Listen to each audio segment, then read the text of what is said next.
Hello friends, welcome to this educational platform. आप सभी का आपके अपने इस यूट्यूब चैनल पर स्वागत है। आज के इस वीडियो लेक्चर में हम लोग डीएलएड फोर्थ सेमेस्टर के स्टूडेंट्स के लिए इंग्लिश में कुछ पेपर्स के सॉल्यूशन देखेंगे।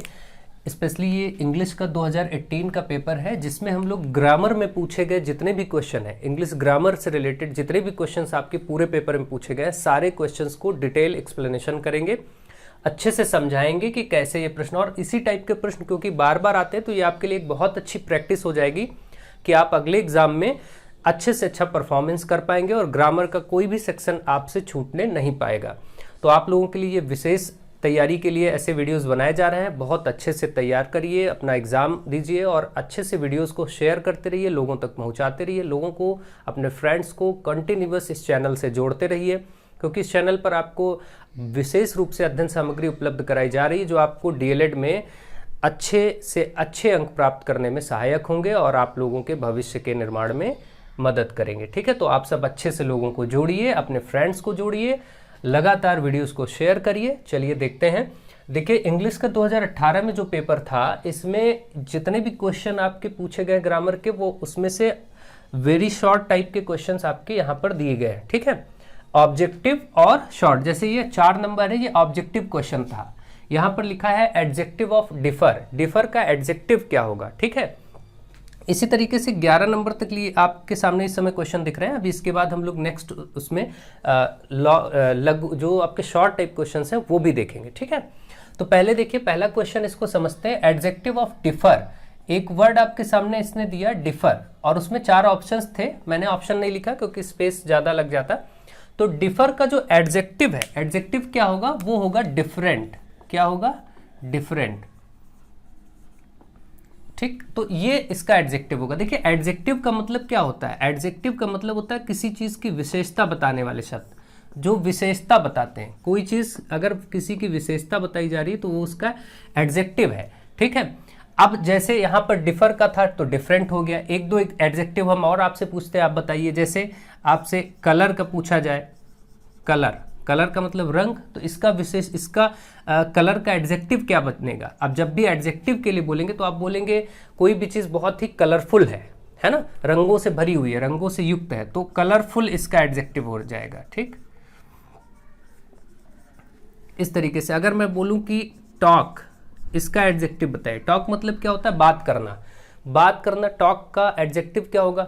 अब ये तो कोई विशेषता नहीं है, टॉक मतलब बात करना, तो टॉक का जो एडजेक्टिव होगा वो होगा टॉकेटिव।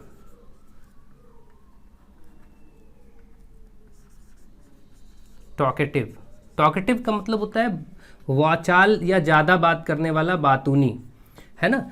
तो अब जैसे कोई बहुत टॉकेटिव है तो बोलेंगे उसकी विशेषता, आप बोलेंगे he is a very talkative boy या टॉकेटिव गर्ल, तो इस तरीके से तो वो उसकी विशेषता हो गई। ठीक है, ऐसे ही अगर पूछा जाए ईट, ईट का आपका एडजेक्टिव क्या होगा। ईट मतलब होता है खाना, ये वर्ब है, इसका हो जाएगा एडिबल। एडिबल, एडिबल मतलब खाने योग्य, कोई चीज खाने योग्य है तो आप बोलेंगे एडिबल। अब जैसे कलर होते हैं, कलर जो भी दिए गए होते हैं, जैसे ब्लैक है, येलो है, इस तरीके के जो कलर हैं, इनका आप कैसे बनाते हैं, इनका अगर एडजेक्टिव बनाना है तो आप बोलेंगे ब्लैकिश या येलोविश। क्या बोलेंगे, जैसे ब्लैक का आप बोलेंगे ब्लैकिश और येलो का बोलेंगे येलोविश। इस तरीके से ये आपके एडजेक्टिव्स होते हैं। आई थिंक आप कर पाएंगे। जैसे मूव है तो मूव का मूवेबल, ठीक है। कावर्ड है तो कावर्डिस, ये सब आप जानते हैं। करेज मतलब साहस, तो करेजियस, कोई बहुत ही करेजियस है, साहसी है, तो करेजियस हो जाएगा। इस तरीके से आप बहुत अच्छे से चेंज कर पाएंगे जब भी आपको एडजेक्टिव मिलेंगे। आई होप अब आप कर सकेंगे, ठीक है, ढंग से। तो ये आपके एडजेक्टिव पर क्वेश्चंस अक्सर आते ही रहते हैं, तो इसलिए मैंने थोड़ा डिटेल इसका कर दिया।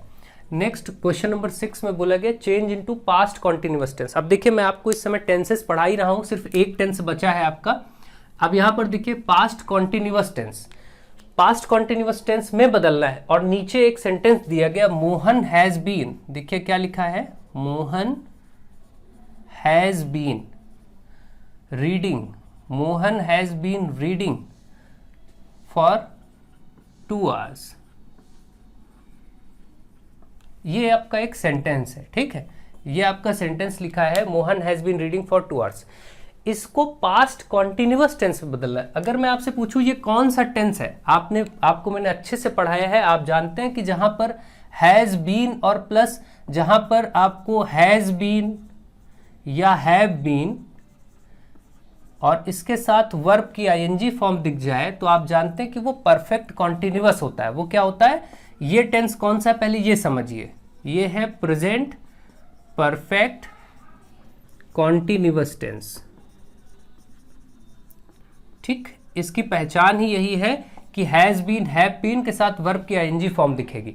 तो ये प्रेजेंट परफेक्ट कॉन्टिन्यूअस है और आपको कहा गया है कि इसको आप बदलिए सिंपल पास्ट कॉन्टिन्यूअस टेंस में। पास्ट कॉन्टिन्यूअस में हैज बीन हैव बीन नहीं होगा, ये हट जाएगा और पास्ट कॉन्टिन्यूअस की पहचान पहले देख लीजिए। पास्ट कॉन्टिन्यूअस में बदलना है तो इसकी पहचान देख लीजिए। पास्ट कॉन्टिन्यूअस की पहचान है वॉज या वर होना चाहिए हेल्पिंग वर्ब की जगह और इसके साथ वर्ब की आईएनजी फॉर्म होना चाहिए, ये पहचान है। तो आप इस तरीके से इसको बदलेंगे तो कैसे बदलेंगे, देखिए यहाँ पर है मोहन, तो आप बोलेंगे सेंटेंस को मोहन वॉज, मोहन के साथ वॉज ही आएगा, बस यहाँ वॉज कर दीजिए, हो गया मोहन वॉज रीडिंग और बाकी सब वैसे ही रहेगा, रीडिंग फॉर 2 hours, ये हो गया। तो इस चीज को आप ध्यान रखें कि ये आपका चेंज हो गया पास्ट कॉन्टिन्यूअस में। बस आपने देखा कि यहाँ वॉज आ गया और यहाँ पर हैज बीन हैव बीन चलता है। ये चेंजेस आपको ध्यान रखने चाहिए, जब भी अब इसमें चेंज आएगा तो आप कर पाएंगे। आई थिंक आपको ये बात समझ में आ गई होगी कि कैसे ये चेंज किए जाने हैं। ठीक है, नेक्स्ट हम लोग देखते हैं और उसको समझते हैं फटाफट। नेक्स्ट क्वेश्चन है चेंज इनटू पैसिव वॉइस। इसको पैसिव में बनाना है। पैसिव वॉइस में एक सेंटेंस दिया है आई एम, सेंटेंस दिया है I am writing a letter. ठीक है, मैं एक पत्र लिख रहा हूं। अब I am writing a letter, आप जानते हैं कौन सा टेंस है, देखिए इज एम आर। जब भी टेंस अगर मैं आपसे बोलूं कौन सा है तो आपको मालूम है कि जब भी इज एम आर इसके साथ वर्ब की आईएनजी फॉर्म अगर दिखे तो ये प्रेजेंट कॉन्टिन्यूअस टेंस है। कौन सा टेंस है, प्रेजेंट कॉन्टिन्यूअस टेंस। ये प्रेजेंट कॉन्टिन्यूअस टेंस है। आपको क्या करना है, आपको इसका पैसिव वॉइस बनाना है। तो प्रेजेंट कॉन्टिन्यूअस का पैसिव कैसे बनता है, देखिए ये तो आपका सेंटेंस था, जो सेंटेंस होता है ये एक्टिव वॉइस बोला जाता है, यही एक्टिव होता है और आपको इसी को पैसिव में बदलना है। तो पैसिव में क्या होता है, यहाँ पर सेंटेंस सब्जेक्ट से स्टार्ट है आई एम राइटिंग और पैसिव बनाने के लिए ऑब्जेक्ट से शुरू किया जाता है। जैसे यहाँ पर ऑब्जेक्ट क्या है, अ लेटर, एक पत्र। तो क्या किया जाता है, ध्यान दीजिए, आप यहाँ से उल्टा चलेंगे पैसिव बनाने के लिए, तो आप बोलेंगे अ लेटर।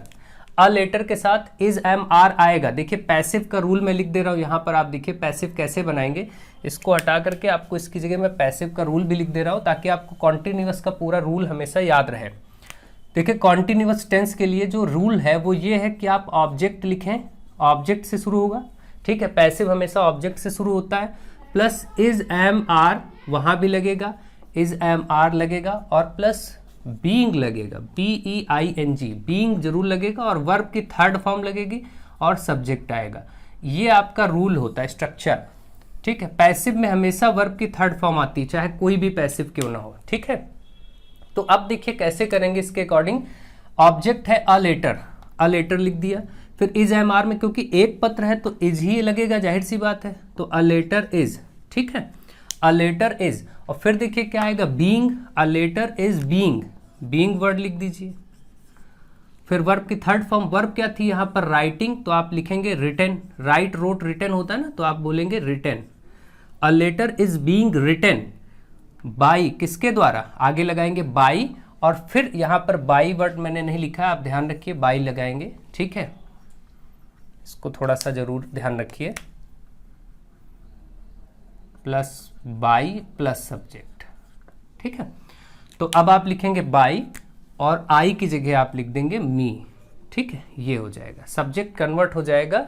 आई वी ये सब जो होते हैं वो चेंज हो जाते हैं। आई जैसे बदलता है मी में, आप जानते हैं ही है तो वो हिम में हो जाएगा, ये सब थोड़ा सा ध्यान रखिए। शी होता है तो हर में हो जाता है। ठीक है, वी होता है तो वी का पैसिव में अस हो जाता है चेंज करते समय। ठीक है, दे का देम हो जाता है पैसिव में ये सब आपको चेंजेस आने चाहिए, और ये सब चीज़ें आप जानते हैं बहुत अच्छे से, ठीक है। और यू का तो यू ही रहता है, यू है तो यू ही रहेगा। ये चेंजेस पैसिव में हो जाते हैं। बाद में आई देखिए बदल गया मी में लास्ट में, तो a letter is being written by me, ये आपका हो गया पैसिव वॉइस, यही आपका पैसिव होना। आई थिंक आप इसके रूल भी समझ गए होंगे। अब आगे कैसे करना, कोई भी सेंटेंस होगा आप फटाफट कर लेंगे, कोई भी सेंटेंस पूछा गया हो इसका आप आसानी से कर सकेंगे। जैसे मैं यहाँ पर लिखता हूँ he is eating a mango, he is eating a mango. तो अब आप क्या करेंगे, यहाँ पर देखेंगे अ मैंगो ऑब्जेक्ट है, तो इसी से शुरू करेंगे आप पैसिव बनाने के लिए। अ मैंगो इज लगेगा, being, a mango is being, eat का थर्ड फॉर्म आएगा ईटन, ईट एट ईटन होता है, तो a mango is being eaten by, और ही का इधर हो जाएगा हिम। बस ये आपका हो गया।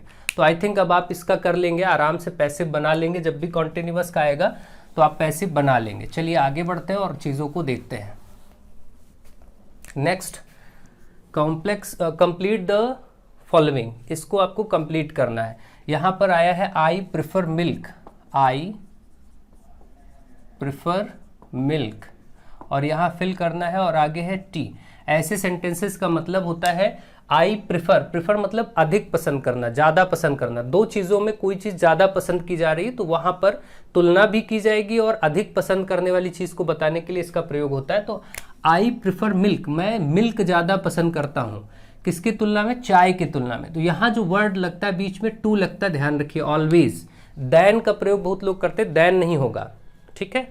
आई प्रिफर, जब भी वर्ड प्रिफर आएगा इस तरीके से, दो चीज़ों में तुलना हो रही है, जैसे यहाँ मिल्क और टी में हो रहा है, कुछ भी ऐसा है, जैसे यहाँ पर ही प्रिफर्स, कोई भी चीज़ आप ले लीजिए कॉफ़ी, और यहाँ पर तुलना हो मिल्क से या किसी चीज़ से, मतलब वो कॉफ़ी ज़्यादा पसंद करता है किससे, मिल्क की तुलना में, तो आप यहाँ लिख देंगे टू। इस तरीके का कोई भी आपका जब भी कंपेयरिंग वर्ड होगा अधिक पसंद करने वाला, प्रिफर वाला, तो आप टू प्रयोग करेंगे वहाँ पर। प्रीपोजिशन ये याद रखें, कंपेयरिंग वर्ड में टू प्रयोग हो जाएगा, ठीक है। नेक्स्ट आगे है ही कॉन्ग्रेचुलेटेड मी, ठीक है। अगला है ही कॉन्ग्रेचुलेटेड मी, ही कॉन्ग्रेचुलेटेड मी, और यहाँ पर माई सक्सेस मतलब मेरी सफलता पर उसने मुझे बधाई दी। तो जब भी ये चीज़ आए वर्ड कॉन्ग्रेचुलेट और यहाँ पर कंप्लीट करना हो तो वहाँ प्रीपोजिशन इस जगह पर भरी जाएगी, और ये कॉन्ग्रेचुलेट के साथ प्रीपोजिशन सक्सेस के लिए ऑन आती है, ध्यान रखिए ऑलवेज। जब भी कभी हो कि उसने मुझे बधाई दी मेरी सफलता पर या कुछ भी, तो कॉन्ग्रेचुलेट वर्ड के साथ on my success, on her success, on his success, ऐसे किया जाएगा, ठीक है। तो ध्यान रखेंगे ऑन वर्ड आएगा, इसको आप हमेशा के लिए ध्यान रखिए। अगला क्वेश्चन है चेंज इनटू कॉम्प्लेक्स सेंटेंस। यहाँ पर एक सेंटेंस है और उसको कॉम्प्लेक्स में बदलना है। सेंटेंस है इन स्पाइट ऑफ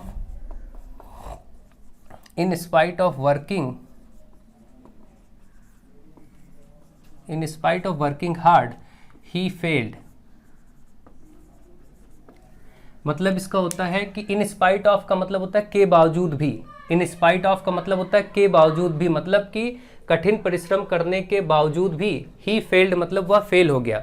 तो यहाँ पर क्या होगा, अगर ऐसा करना है तो आपको क्या करना होगा, इसका जब भी ये सेंटेंस जो है इस समय वो सिंपल सेंटेंस में है, किस में है, सिंपल में। अब आपको कॉम्प्लेक्स में करना, अगर सिर्फ ऐसे इन स्पाइट ऑफ वाले सेंटेंसेस को कॉम्प्लेक्स में करना होता है तो ऑल्दो या दो से किया जाएगा, कि इसका भाव भी ना बदले और वही चीज़ कॉम्प्लेक्स में हो जाए। जैसे कि in spite of working hard, कठिन परिश्रम करने के बावजूद भी वह फेल हो गया। अगर मैं इसको ऐसे बोलूं कि यद्यपि उसने कठिन परिश्रम किया फिर भी फेल हो गया, तो बात वही है। ऑल्दो या दो का मतलब होता है यद्यपि, ठीक है। तो अब आप इसको दो तरीके से ऑल्दो से भी कर सकते हैं। ऑल्दो, देखिए पहले ऑल्दो से बता देता हूँ। Although he worked hard, although he worked hard, यद्यपि उसने कठिन परिश्रम किया। और फिर यहाँ पर ऑल्दो जब लिखेंगे तो येट का प्रयोग कर लीजिएगा, फिर भी। येट का मतलब होता है फिर भी। ही फेल्ड, फिर भी वह फेल हो गया। देखिए ये है, ऑल्दो के साथ करेंगे तो येट लगाएंगे। और एक और तरीका हो सकता है कि केवल दो के साथ करें, दो मतलब THOUGH, इसके साथ अगर करें तो दो ही वर्कड हार्ड, दो ही वर्क हार्ड, तो आप येट नहीं लगाएंगे, कॉमा लगा देंगे बस, ही फेल्ड, ध्यान रखें। ये हो गया तरीका, चाहे ये करे चाहे ये करे, दोनों का अर्थ एक ही है। और ये सेंटेंसेस जो इस समय बने ये कॉम्प्लेक्स में है, ठीक। तो ये आपको बात याद रखनी है और इस तरीके से इनको चेंज करना है। आई होप आप इसको अच्छे से समझ गए होंगे, तरीके समझ गए होंगे और कैसे करना है ये भी समझ गए होंगे, ठीक है। तो इस तरीके से आप करिए, आराम से इसको समझिए। अब जैसे इसका अर्थ भी अगर देखा जाए, इन स्पाइट ऑफ का कोई सेंटेंस आपसे बनाने के लिए बोला जाए तो जैसे बहुत तेज चिल्लाने के बावजूद भी उसने नहीं सुना या उसने उसको नहीं सुना, तो अब ऐसा सेंटेंस है बहुत तेज चिल्लाने के बावजूद भी, तो क्या आप बोलेंगे? In spite of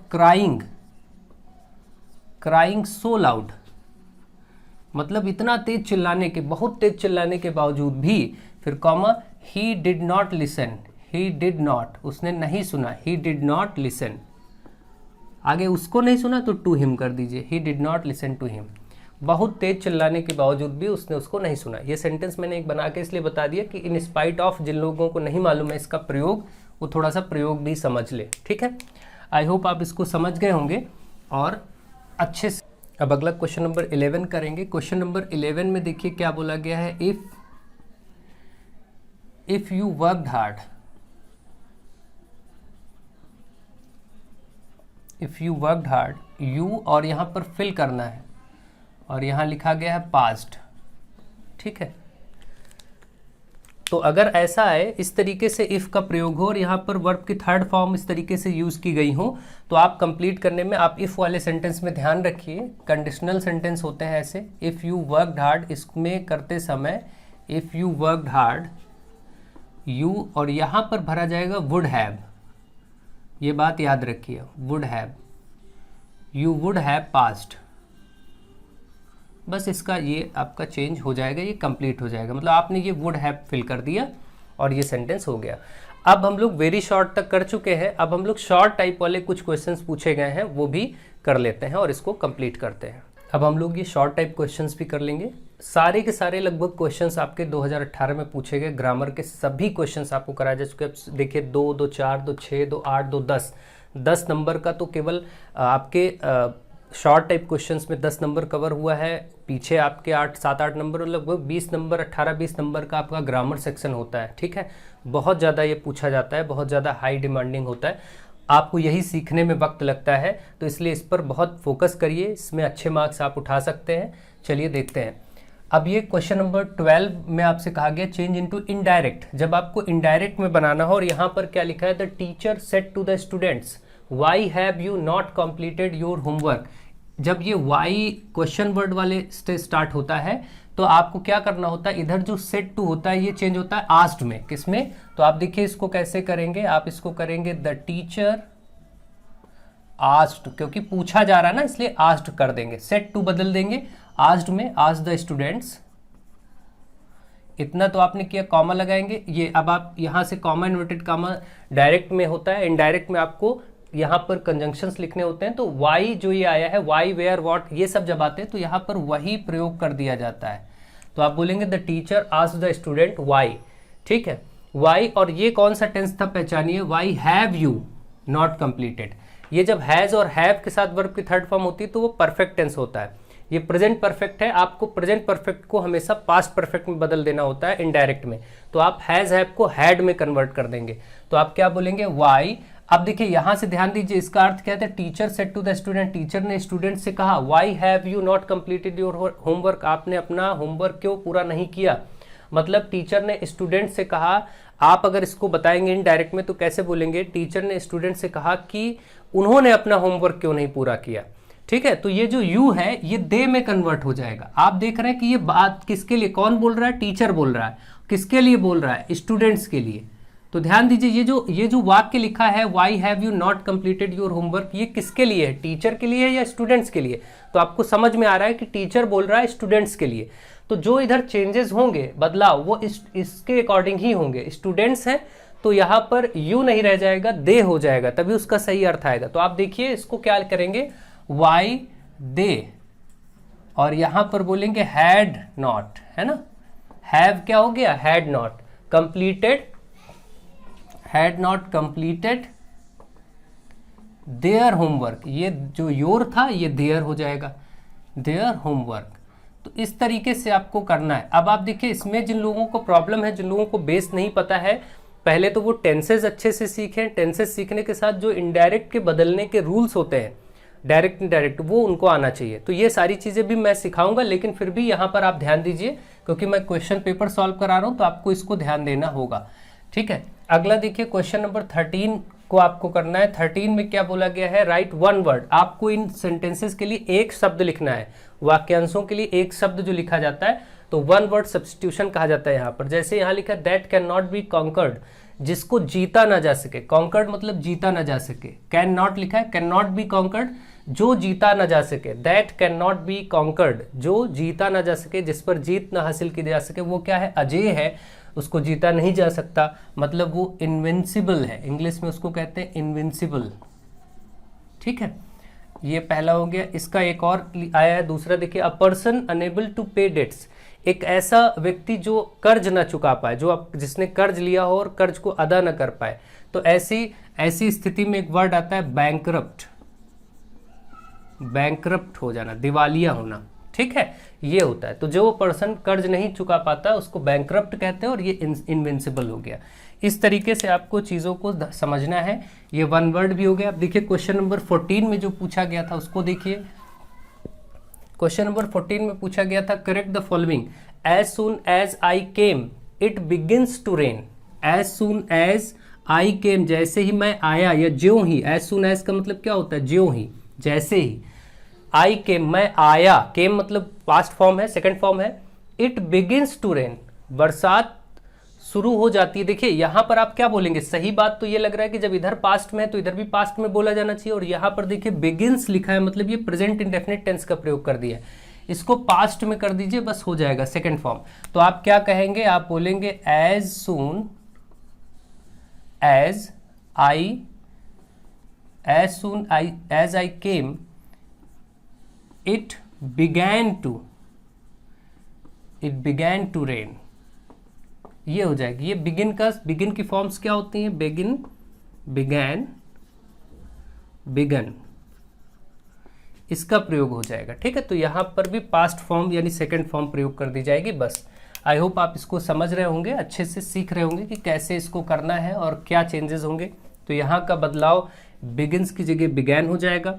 the climate of Kashmir is healthier then Delhi. Delhi की क्लाइमेट से, क्लाइमेट जो जलवायु है, कश्मीर की जलवायु दिल्ली की जलवायु से अधिक स्वास्थ्यवर्धक है, हेल्दी है, हेल्दियर है। तो अगर ऐसा हो कि दो जगह की क्लाइमेट में कंपैरिजन होता है तो कैसे किया जाता है, ध्यान दीजिए। The climate of Kashmir is healthier than, तो बस यहाँ पर थोड़ा सा बढ़ा देते हैं, that of, than that of. ध्यान रखिए ये चीज़ और लग जाती है, यही इन्होंने नहीं किया है, यही गलती है।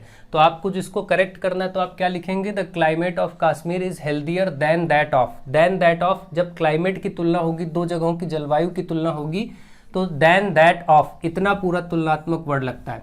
तो आप बोलेंगे the climate of Kashmir is healthier than that of Delhi. ठीक है, तो देन दैट ऑफ बढ़ा के तब आप बोलेंगे, बस यही आपको ध्यान देना था, ये करेक्ट हो गया। अगला देखिए, write meaning of the following. यहाँ पर कुछ इडियम्स और फ्रेजेस दिए गए। Null and void, null and void करना मतलब कोई चीज़ हटाना, टालना, कैंसिल कर देना, नल एंड वाइड।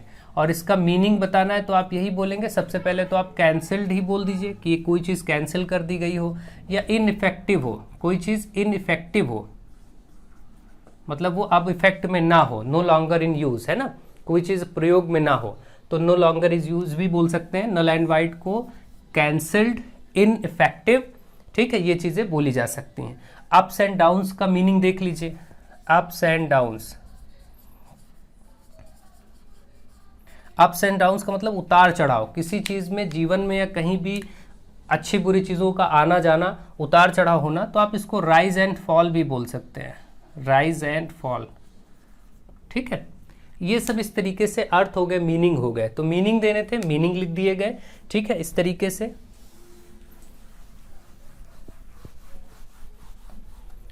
चलिए लास्ट क्वेश्चन अब आपका बचा, ट्रांसफॉर्म द फॉलोइंग। इसको बहुत अच्छे से देखिएगा, ये भी बहुत इंपॉर्टेंट है। Transform the following into negative, negative में बदलना है। और ये सेंटेंस बहुत ज़्यादा पूछा जाने वाला सेंटेंस है, बहुत इंपॉर्टेंट, ध्यान रखिए। As soon as the bell rang, the boys came out of the class। मतलब जैसे ही बेल बजी, घंटी बजी, बच्चे बाहर, क्लास से बाहर आ गए, ठीक, या बाहर आने लगे, ठीक है। तो ये इस तरीके से होगा। जब भी इस तरीके से आपको सेंटेंस मिले और उसको नेगेटिव बनाना हो और एज सून एज का सेंटेंस आपको मिले, तो आप क्या करेंगे, उस केस में आप इसको नेगेटिव बनाने के रूल्स ध्यान दीजिए। क्या होगा, यहाँ पर नो सूनर डिड का यूज होता है। क्या यूज होता है, नो सूनर डिड, एक ये होता है। या फिर इसी का एक और तरीका होगा, नो सूनर हैड। दोनों में जो आपको करना हो वो आप कर सकते, दोनों मैं बता दे रहा हूँ। देखिए, नो सूनर डिड का प्रयोग करेंगे तो कैसे करेंगे, तो आप बोलेंगे no sooner did the bell.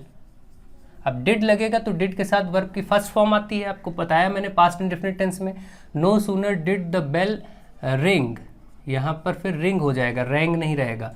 और यहाँ पर देन का प्रयोग हो जाता है, then the boy come out of the class. तो यहाँ पर हो जाएगा then the boy came out of the class.